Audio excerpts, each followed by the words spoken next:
দেখেন আমি আজকে একটা নিরামিষ তরকারি বানাচ্ছি। আজকে শনিবার। দেখেন আলু আছে, সজনে ডাঁটা আছে, আর উচ্ছে আছে, এই ডালের বড়ি।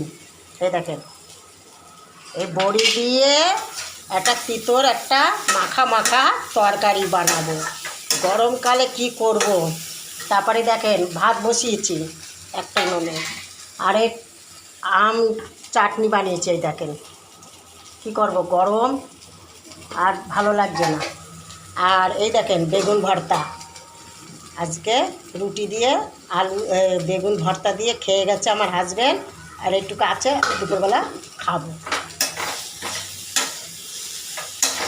দেখেন কি সুন্দর একটা মাখা মাখা তরকারি আছে। এর মধ্যে দিয়েছি একটু আদা বাটা, কাঁচা লঙ্কা চিড়ে দিয়েছি, আর হলুদের গুঁড়ো, জিরের গুঁড়ো, ধনের গুঁড়ো, আর তেলে দিয়েছি ফোড়নে, তেল দিয়েছি, পাঁচফোড়ন আছে, আর শুকনো লঙ্কা তেজপাতা ফোড়ন, এই দিয়ে একটা তরকারি বানাচ্ছি। দেখেন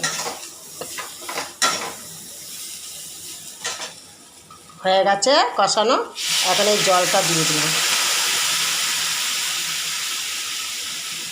অনেক দিন ভিডিও দেখানো হচ্ছে না, তার ভাবছে আছে, মন ভাবছে একটা তরকারি বানাই, নিরামিষ তরকারি, তাহলে দারুণ লাগবে খেতে। ঠিক আছে, দেখো ঢেকে দিলাম।